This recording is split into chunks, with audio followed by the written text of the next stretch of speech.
बार बार वो कस्में, वो वादे, वो प्यार के ना ख़त्म होने वाले क्षण याद आकर दिलो दिमाग पर छा जाते उसके। शिखा, जिसने उसे बीच राहों के अनंत भंवरों में फंसाकर छोड़ दिया, क्या आई दोबारा फिर उन सोए हुए अरमानों को जगाने, जिनको कि उसने दिल की एक अंधेरे कोने में दफन कर दिया था।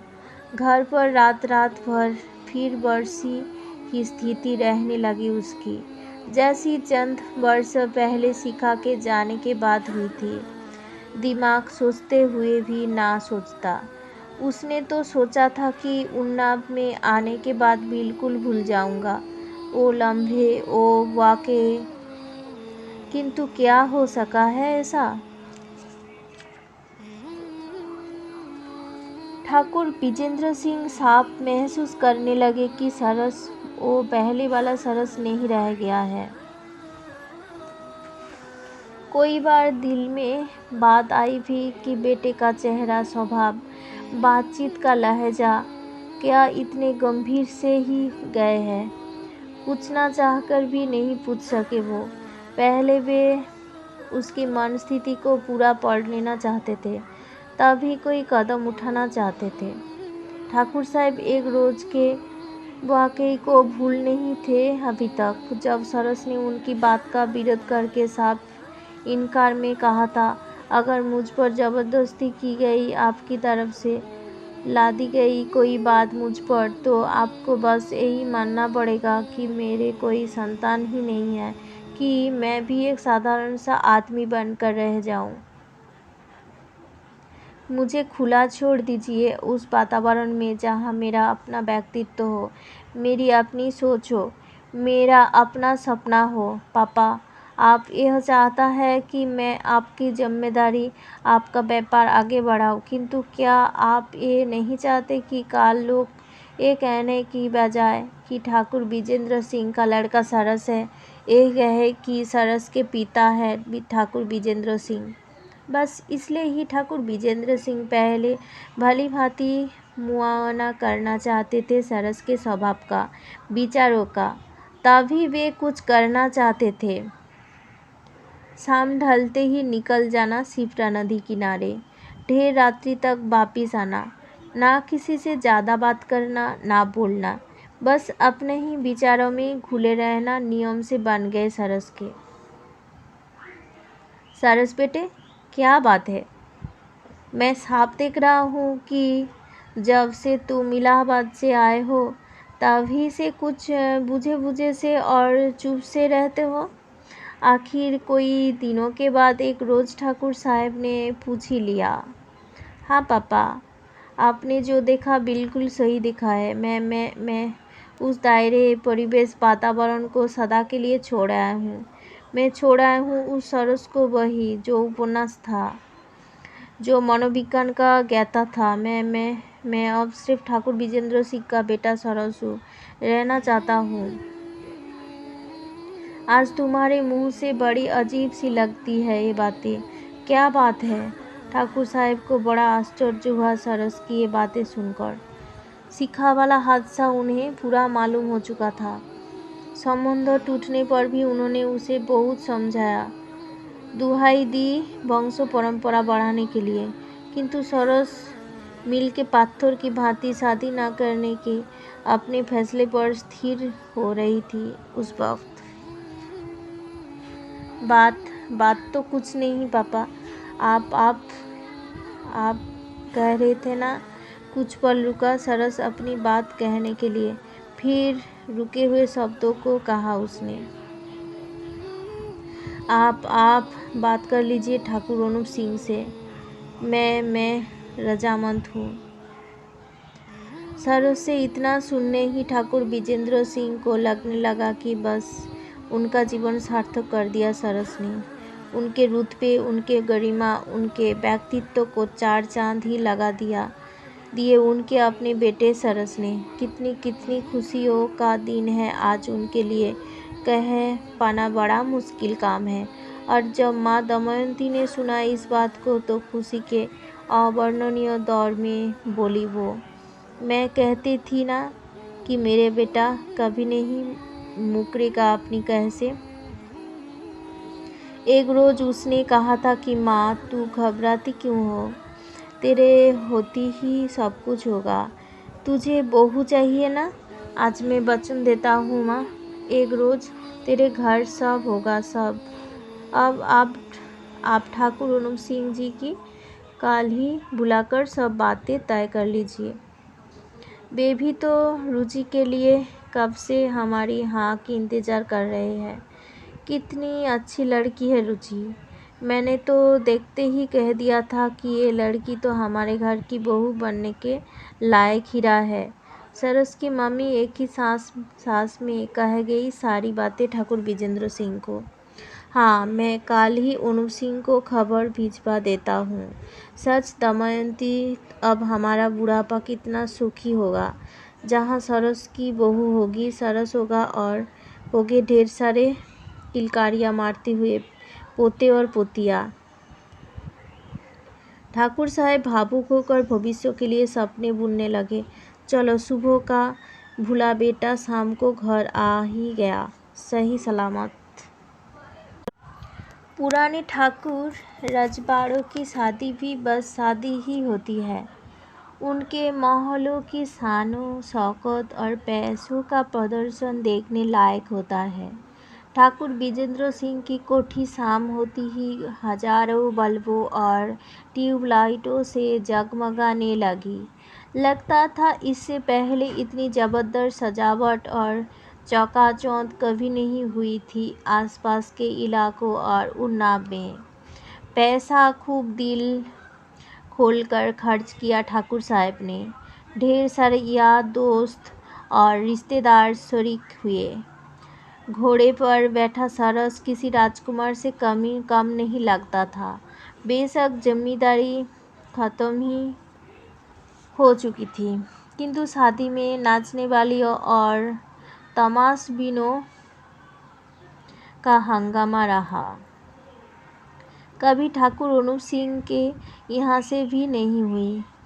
बारात का खूब सेवा सत्कार किया गया। शराब की तो मानो नदियाँ ही बहा दी वहाँ। पुरानी जमींदारी और ठकुराहट का खूब बढ़ चढ़कर प्रदर्शन किया उन्होंने। दहेज में ढेर सारे चांदी के रुपए, गहने, कपड़े, कार, फ्रिज, टीवी, एक ऊंची करावत घोड़े और न जाने क्या क्या दे बड़े सम्मान के साथ अपनी बेटी रुचि को विदा किया सरस के साथ। लोग सारे शहर में इस शादी की चर्चाएं करते, दहेज और पानी की तरह पैसे बहाने लिए। काफ़ी दिनों तक प्रभाव रहा इलाके में इस शादी का। रुचि की ऊंची पढ़ाई, कोमल खूबसूरती और बेपनाह रूप पर तो मोहित हो गई ठाकुराइन दमयंती। प्रभाव तो सरस पर भी हुआ। रुचि जैसी सुघड़, मेधावी और रूपधन से लदलद पत्नी पाकर कुछ दिन तो उसे ऐसा लगा मानो दुनिया में उससे ज़्यादा सुखी कोई नहीं है। नैनीताल की नैनी झील में नौका विहार करते जब सरस ने एक प्यारी सी नज़्म सुनाई तो रुचि भावविह्वल हो उसके कंधों से लगे प्यार के सपनील सुख सागर में डूब डूब जाने के लगी। कश्मीर, कुल्लू मनाली घूमने के बाद ठाकुर अनुप सिंह ने बेटी दामाद को स्विट्जरलैंड की 2 टिकट देते हुए कहा, सरस बेटे, मैं चाहता हूँ कि मेरी बच्ची रुचि को जीवन में कोई कष्ट ना दो। तभी हजारों बल्कि लाखों लड़कों में से छांटकर तुम्हें चुना है मैंने। मुझे यकीन है तुम रुचि का पूरा ख्याल रखोगे। तुम पढ़े लिखे हो, जीनियस हो, समझदार हो और सबसे बड़ी बात ठाकुर विजेंद्र सिंह के कुल चिराग हो।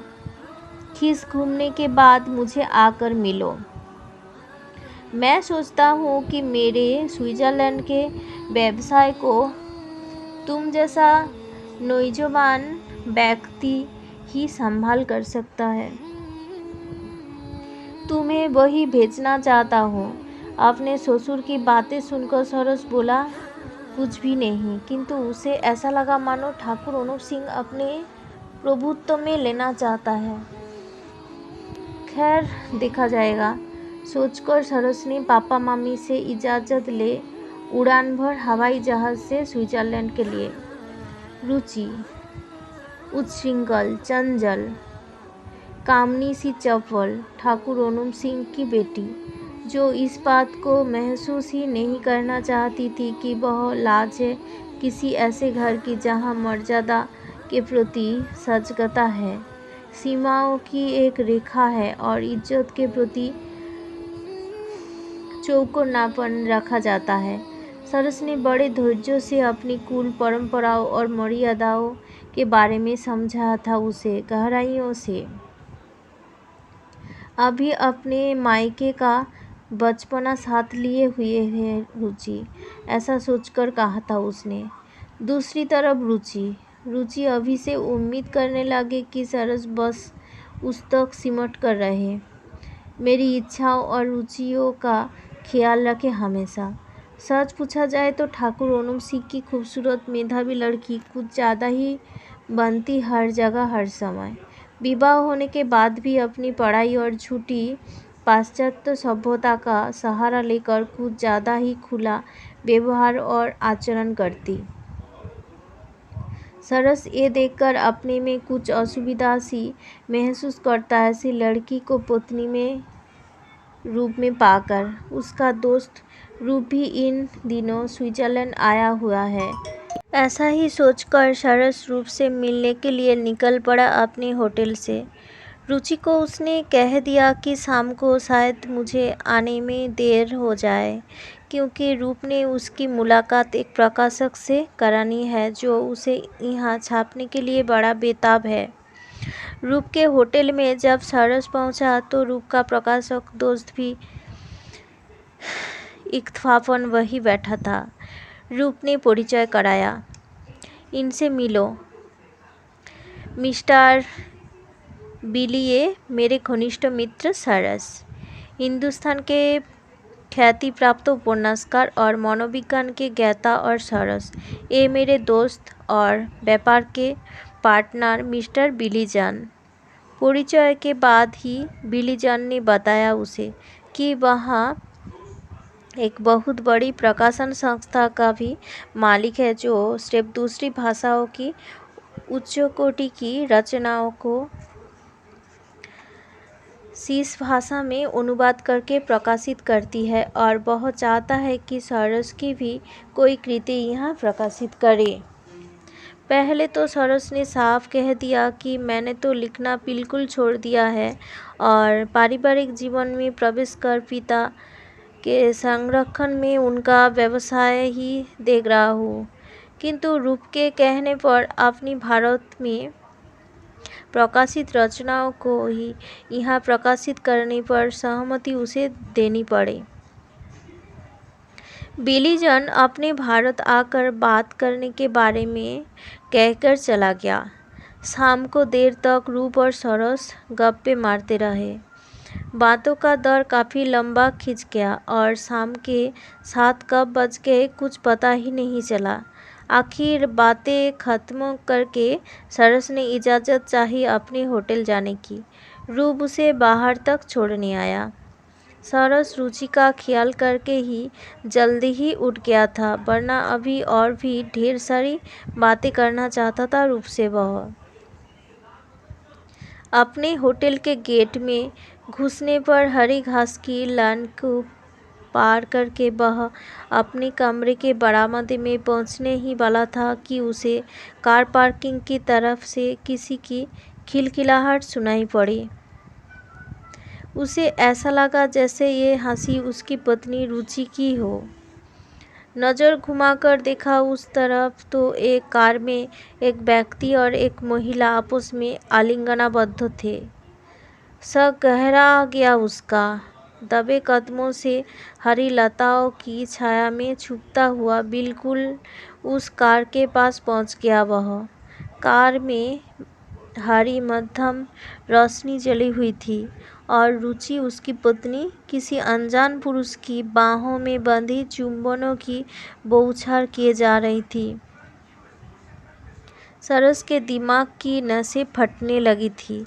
खून का प्रवाह उसे अपने शरीर में रुकता सा प्रतीत होने लगा। जड़ सा चेतना शून्य हो तो गया वह ओ सब दृश्य अपनी नंगी आंखों से देखते हुए। रुचि की आवाज़ सुनाई पड़ी, अच्छा महेंद्र, आप जाने दो मुझे, सरस आने वाले हैं और फिर अभी तो पूरे 20-25 दिन ही है ही यहाँ, मिलती ही रहूँगी।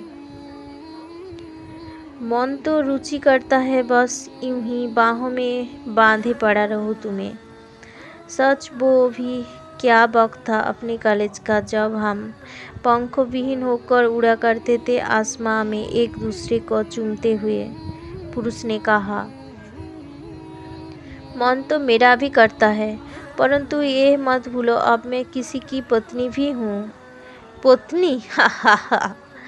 रुचि 7 फेरों का नाम ही पत्नी है ना तुम्हारे समझ में, किंतु मैंने तो बगैर 7 फेरे लिए ही तुम्हारे जिस्म और जहानियत का भरपूर उपयोग किया है पत्नी की तरह। ऐसी बात मत कहो महेंद्र, काश तुम रिश्ते में मेरे कुछ नहीं होते हो तो मैं सारी बंधन तोड़ तुम्हारे लिए पापा से लड़ बैठती। रुचि ने पुरुष की बाहों में बंधे बंधे ही कहा, अच्छा अब तुम्हारे पतिदेव आने वाला होंगे। वैसे तुम्हारे दोनों हाथों में लड्डू है, सच तुम दोनों जगह का भरपूर मज़ा ले रही हो जिंदगी में। पुरुष ने कुछ कुछ व्यंग्य से कहा, अच्छा बाय। और रुचि ने मस्तक से उसे चूम और अपने अंधरों को रख दिया पुरुष के जलते होठों पर। सरस ने घृणा से मुंह फेर लिया। पुरुष ने कार स्टार्ट की और तेजी से निकल ले गया उसे होटल के गेट से। सरस काफ़ी देर तक सोचता रहा, ना जाने क्या क्या। सब कुछ टूट गया उसके अंदर तक का ये सब देखकर। धीमे धीमे मन में बवंडर से लिए मरियल कदमों से दरवाजे पर पहुंचकर दस्तक दी उसने। चले आओ डार्लिंग, दरवाज़ा खुला है, बड़ी देर कर दी। रुचि की आवाज़ सुनकर उसे ऐसा लगा मानो किसी बेश्या ने डार्लिंग कहकर पुकारा हो। बोला नहीं कुछ भी। सामने पड़ी आराम कुर्सी पर निढाल सा बैठ गया वह।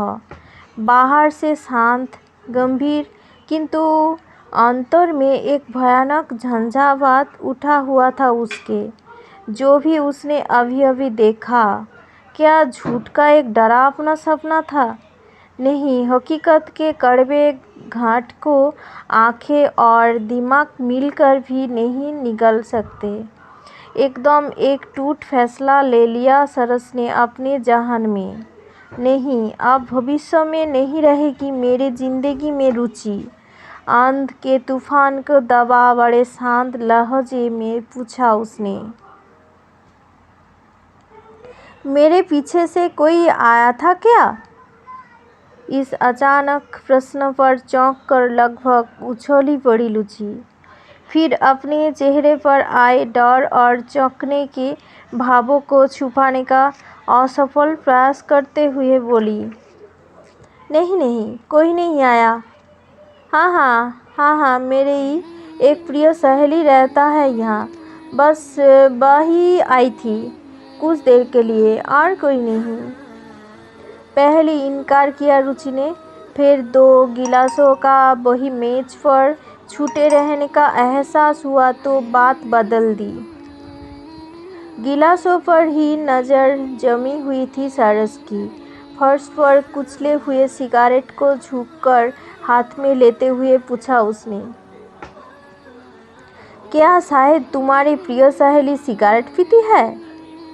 सरस धीमे धीमे मेज तक गया और वहां रखे गिलासों को उठाकर मेज पर औंधा कर रख दिया। बियर की 4-6 बूंद मेज के चिकने सनमाइका पर चमक उठी।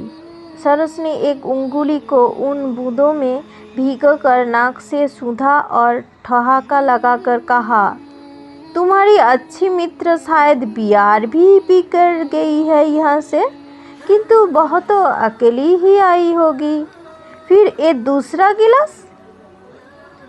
रुचि को बोलने के लिए शब्द नहीं थे। चोरी पकड़ में आ चुकी थी। सरस उसी तरह शब्दों के व्यंग बढ़ाकर कुछ समझने की मुद्रा में गर्दन हिलाते हुए आश्चर्य सा भाव आंखों में लाता हुआ बोला, ओह समझा, शायद आपने कंपनी सुख के लिए एक आध घूंट पी ली होगी, है ना? जी हाँ, रुचि जल्दी में बोली।